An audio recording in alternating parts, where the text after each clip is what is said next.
Gen Xers, we weren't the scaredy cat type. Psh. I mean, we grew up on danger, riding in the back of pickup trucks, paying good money on rides at the fair with no restraints and questionable operators, scaling the rooftop to get a better suntan, helmets, seatbelts. No, we lived on the edge, right where we liked it. But even the bravest of us, we were covering our eyes and biting our nails every now and then. So let's take a look at those things that kept Gen Xers awake at night. What shook us as kids and maybe even shaped our lives? I've got 12 to reveal. So let's go.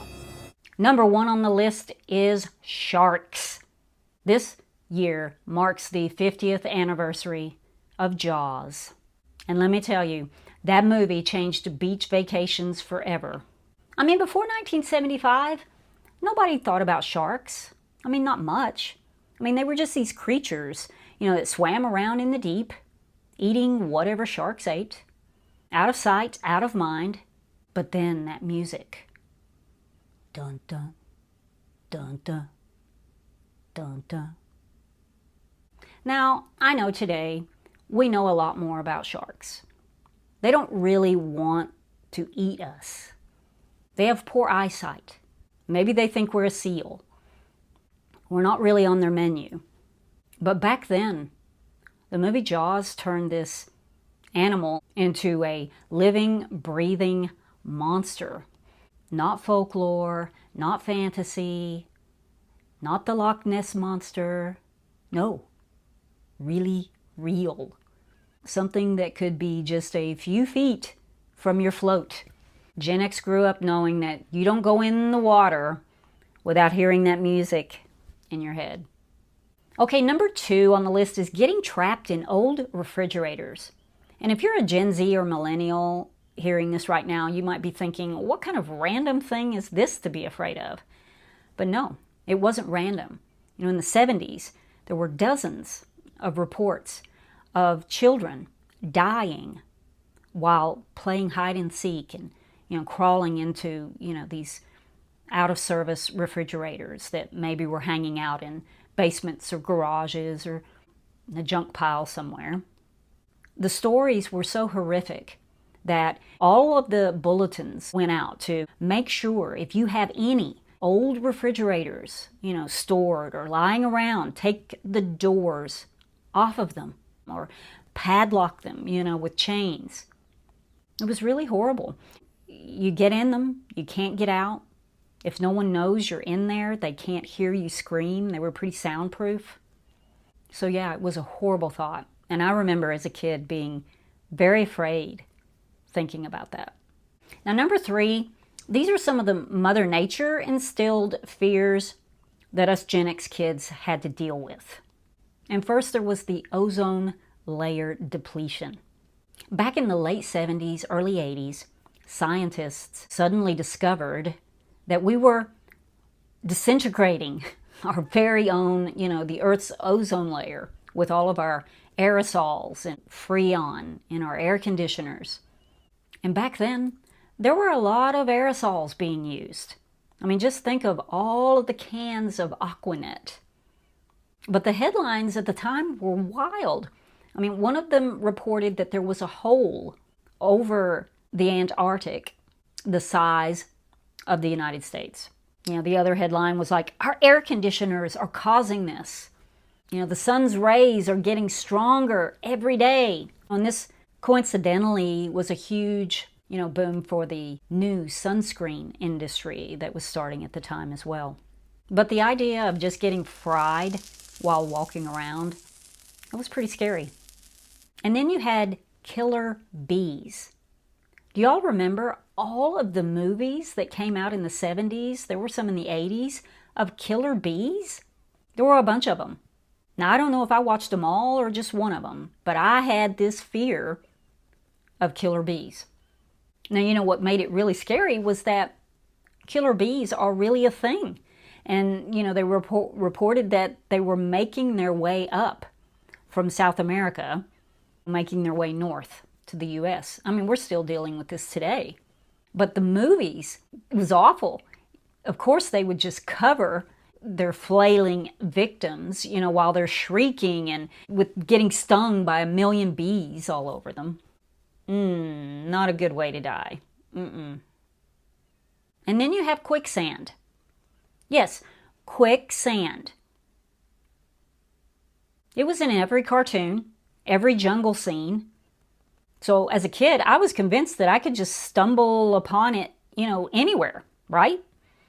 I mean, it was everywhere, and it was especially in the imagination of Gen X kids. Me and my sister, we would play the quicksand game. We would jump on from the couch to the ottoman to the coffee table to the chair, and then back again, because the floor was quicksand. Now, I think for the younger Gen Xers, that turned into like lava, from all the Donkey Kong games. But still, a fear-inducing fake death scenario. But fortunately, I have yet to encounter any real quicksand. And number 4 is things our parents warned us about to kind of keep us in line. One of those was crossing your eyes and them getting stuck. I mean, this one's a classic. I don't even know where it started. I mean, I totally believe them. But still, being a rebellious, Gen X kid, I still had to test it. I had to tempt fate. And another one was going blind from sitting too close to the TV. I mean, parents could be such party poopers. I mean, especially on this one. My favorite seat in the house was on the floor, just inches from the TV. I can still hear my mom yelling, "Scoot back, you're going to go blind." And the same thing with, reading in the dark. But regardless, I heard these things so much, as a kid. I couldn't help but kind of worry, what if it's really true? Okay, number 5, and we're going to take a big leap on this one. This was the movie The Exorcist. Now, when this came out in 1973, originally, Gen Xers, we were way too young to see it then. But there were reports, back then even, of people, running out of the theater, people fainting, people throwing up while watching it. It was that disturbing. So, of course, when they re-release it nationwide, it was late 70s, early 80s, me and a friend of mine, we just had to go see it. Now, we were still way too young for a rated R movie at the time, so we had to sneak, in order to see it. I was scarred for years after that decision. I mean, the eyes, the voice, the head spinning, I was definitely not ready for that. None of us should have been. Okay, number 6 on the list is the slasher horror movies and their killers. Now, I told you earlier that, the 80s especially was the golden age of a whole new style of horror. Dracula, Frankenstein, step aside. Get ready for the psycho, human, killer monsters that never die. Michael Myers, Jason Voorhees, Freddy Krueger, the Chainsaw Freak, you know him. There was Prom Night, Terror Train, My Bloody Valentine, It, Chucky. Seriously, I don't even have time in this video to name them all. Horror movies in the 80s and 90s, they were everywhere. And Michael, Jason, Freddy, they're like movie stars now. And we were there the moment they first appeared. We sat in those dark theaters, peeking through our fingers, yelling, "Don't go in there! Stop, he's behind that closet door!" But they never listened, did they? And the killer lived on to make another sequel, or 5. And just like the Jaws music, does anyone ever really forget that music in Halloween? That piano.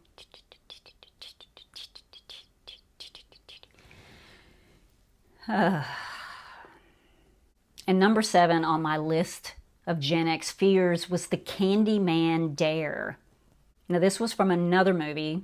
It was released in 1992, The Candyman. So the ultimate dare at Gen X sleepovers was to go in the bathroom, turn off the light, look in the mirror, and say Candyman 5 times in a row, and then just wait. The legend stated that he would appear behind you in the mirror and, either claw you, kill you, drive you insane. No good outcome, whatever it was. I mean, it pushed the boundaries of tempting fate, and showing your bravery among your Gen X friends and taking a boring sleepover and amping it up a notch or two. And number 8 on the list is When a Stranger Calls. Remember this movie? Babysitter, big house, kids asleep upstairs, phone ringing, babysitter answers. All she hears is, "Have you checked the children?" And then click, dial tone. Repeat this about a dozen times. She calls the police several times, saying this creepy guy keeps calling her. They finally trace the call, and they call her back and say, "Ma'am, we've traced the call. It's coming from somewhere inside the house. Get out." Now, the rest of the movie was only moderately scary, but that point right there scarred me like you would not believe. I mean, the build-up for that was just classic. You go through, a half hour of her getting these calls over and over. "Have you checked the children?" And then to find out that it's coming from, somewhere in this large house. I mean, it took the boogeyman under the bed idea and cranked it way up. Now, number 9 on the list is a lot more somber and serious, but still very scary for us kids. And that was Stranger Danger and the Missing Milk Carton Kids. Now, the 80s are often looked at through rose-colored glasses. I mean, there was the fashion, the music, the movies, the fun of growing up. But the reality is it was a lot darker than we sometimes like to remember. In the early to mid-80s, missing children were making the headlines regularly. And soon, our little milk cartons at school, the ones we drank at lunch, they became reminders of this. Faces of kids missing that weren't in school, that weren't coming home for dinner. For Gen X kids, this marked the end of innocence for us. We came to realize something unthinkable at the time, that kids could actually be the target of crimes, and that kids, we were no longer untouchable. And number 10 was getting caught cutting class. Okay, now maybe this wasn't a big deal for some kids, but I was absolutely terrified of getting caught cutting class and sneaking off to go to Mr. Gaddy's with my friends. Now, mind you, yes, I was terrified, but not scared enough to not do it. And I wasn't a regular, skipper, but on those warm spring days and a little coaxing from some of your friends, pizza. It was hard to resist. And we loved the adrenaline rush from it as well. But I was so afraid of getting expelled or detention, which would mean that my parents would then find out, and that was the real root, of my fear. And this one probably belongs in the same category, but I was also very afraid of getting a bad report card. These are the things that us kids had to worry about. And yes, I did try once to change a D into a B. It didn't work. And number 11 is nuclear bomb attack World War III fears. I mean, as a kid, I was constantly afraid that we were going to be wiped off the face of the earth with an atomic bomb. We had the drills at school. We were told to duck and cover, that the Russians, they had their finger on the big red button. World War III could start at any minute, and that would be the end. Game over for mankind. Does that sound a little too dramatic? Well, it was not drama. It was dogma, hammered into our little minds from a very young age. This is what it was like to grow up during the Cold War. I mean, sure, we could all die in World War III today, but back then, it was imminent. It was a near and constant shadow over our childhood.